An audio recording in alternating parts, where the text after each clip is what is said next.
اوعى تكتب قايمة، اوعى تكتب قايمة.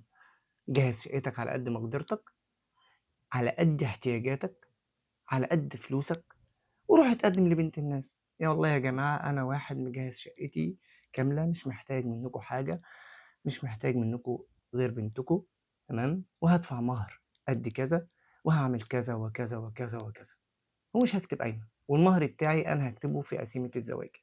وخلّي بالك من نقطة مهمة، أنا لو هتدفع مهر أنت لو هتدفع مهر 100.000 جنيه مثلًا ودفعته كامل، خلاص ما عادش في حاجة اسمها مؤخر صداقة. مؤخر الصداق ده المفروض اللي هو الباقي من المهر. فأنت لو رُحت قُلت اتفقت على 100.000 جنيه مهر ودفعت 50.000 جنيه وتبقى 50.000 جنيه، فهو ده اللي هيتكتب بقى، ده اللي هيتكتب كمؤخر صداقة. لكن دفعت المهر كامل، فهيتكتب في خانة مقدم الصداق 100.000 جنيه. وخلّي بالك كويس أوي، المهر بتاعك لازم يتكتب في خانة مقدم الصداق. اوعى، اوعى ما تكتبوش. اوعى تكتب 1 جنيه والّا 5 جنيه والّا 10 جنيه ويقولوا لك أصل المأذون هياخد فلوس. المأذون مش هياخد فلوس، مش بمزاج المأذون. المأذون فيه رسوم معيّنة لازم تبقى عارفها. اسأل على الرسوم في المحكمة، تمام، واعرف الرسوم كام، ما تخلّيش حد يضحك عليك. مش المأذون يقول لك أنت مهرك 100.000 جنيه فأنا هاخد 20.000 جنيه، ما فيش الكلام ده، تمام.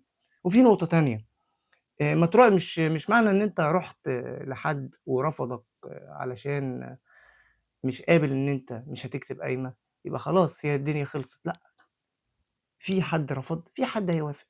وبالنسبة للبنات، مش معنى إن أنا جاي لِك النهارده باقول لِك أنا هاجهّز ومش هاكتب قايمة، في إن أنا لازم الشقة بتاعتي تبقى جاهزة من الإبرة للصاروخ. ما فيش الكلام ده برضه، تمام. كل الدول العربية يا جماعة آآ بتجهّز كده، تتجوّز على شرع ربنا، على قد مقدرته. بل بالعكس، ناس كتير بتتجوّز في أوضة في بيت أهلها، يجيب أوضة نوم، وبعد كده لمّا ربنا ييسّرها عليه بيجيب شقة ويجهّز واحدة، واحدة، إيد على إيد. الحياة مشاركة.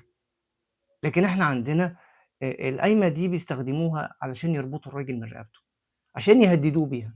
نسبة الطلاق النهارده عندنا عدت رهيبة، عندنا أكتر من 7.000.000 مطلقة، عندنا أكتر من 15.000.000 طفل شقاق محرومين من أبوهم. ده كله ليه؟ علشان حضرتك كاتب على نفْسك مبلغ مهول، إيصال أمانة. يا جماعة بلاش تظلموا نفسكم بنفسكم. ليلة الفرح اللي بتتكلف من 50 ل100.000 جنيه ديّة، لو عملت ليلة بسيطة، بسيطة هتجيب أجهزة المطبخ، هتجيب المطبخ بالأجهزة بتاعته. فما تقوليش أنا هاجيب منين، ما أنت بتعمل فرح بيتكلف أرقام صعبة جدًا.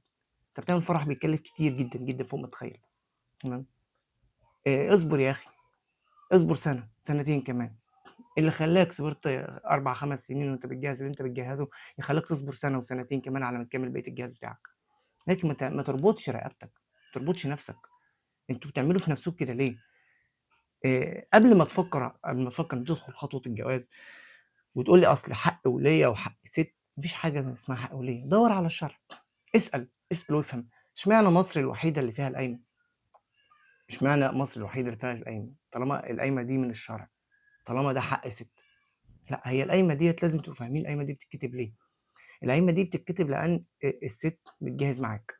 طيب هي جهّزت، جابت حاجات ب100.000، 200.000، فده حقها إن أنت تمضي لها عليه إن أنت خدتهم أمانة، ماشي. طيب ليه بقى أنت بتكتب حاجتك وبتكتب الدهب وبتكتب كل اللي أنت جِبته في القايمة؟ على أساس إنك ما دفعتش مهر، فبيعتبروا إن كل اللي أنت جِبته ده هو المهر. طب الدهب أبو 100.000 جنيه اللي أنا جايبه ده مش مهر؟ لا، لا، لأ، هو المهر بتاعك كل اللي أنت جِبته، فكل ده يبقى من حقها ويتكتب باسمها. هنا المغالطة، هنا علشان الشباب مش فاهمين، عشان بقت عادة، فأنت مش فاهم، فأنت ماشي ورا القطيع. لأ، لازم تبقى فاهم.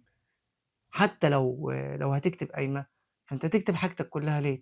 أنت هتروح حتى لو هي هتشارك معاك وتكتب قايمة، والله يا جماعة أنا مهري 1، 2، 3، تمام. فالخشب بتاعي مش هيتكتب في القايمة، أمضي لِك على حاجتي. أنتِ جايبة حاجات ب10، ب20، ب100، ب200، أمضي لِك عليهم. بس أمضي على حاجتِك اللي أنتِ جايباها، مش أنتِ تبقى جايبة لي حاجات ب100 والّا 150,000 جنيه وتمضّيني على مليون جنيه. هو أصل حق وليّة، حق وليّة فين حق الوليّة؟ يعني إيه حق وليّة؟ فين في الدين وفين في الشرع حق الوليّة ده؟ ما فيش الكلام ده. دي عادات اخترعناها ومشينا عليها وهبّلنا بيها، تمام. اوعى تكتب قايمة، اوعى تربط رقبتك بإيديك.